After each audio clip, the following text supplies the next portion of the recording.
大家好，歡迎嚟到 Master Picks 嘅 Pattern 介紹系列。今日我哋嚟拎下經典嘅反轉形態頭肩頂。頭肩頂通常出現喺上漲趨勢末期，由左肩、頭部同右肩三部分組成。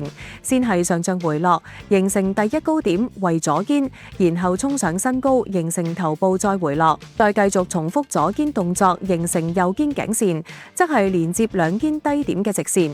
當股價跌破右肩同頸線嘅交點嘅時候，就係賣出信號，預示趨勢可能反轉下行。最細預期跌幅可大致計算為頭部到頸線嘅距離向右肩同頸線嘅交點往下投影嘅距離。而家俾我哋喺 Master Picks 內實操睇下。若果你想查看特定股票嘅形態，可以喺股票代碼處輸入其數字代碼之後，喺技術指標功能中點擊頭肩頂形態，系統會自動喺圖表上展示大致線條，並標注左肩、頭部同埋右肩，令你清晰睇清形態結構。我哋可以睇到2025年4月至7月嘅日 K 線圖，呈現出經典嘅頭肩頂形態。左肩喺4月上漲之後回落，形成左肩。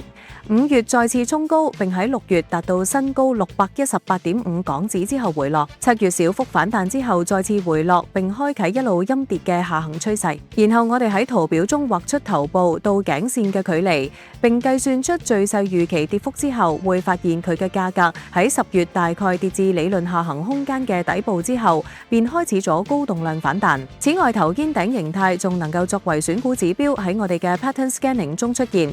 點擊 Pattern Scanning 選擇頭肩頂，系統默認篩選出市場裡面近25日出現過呢一個形態嘅所有股票列表。如果覺得25日時間太長或者太短，你可以將呢一個指標口背出嚟，點擊編輯篩選，再點擊 AFE 形態指標，喺頭肩頂形態欄自行調整時間長度。輸入嘅數字即係代表從今日起往前幾多日內出現過頭肩頂形態。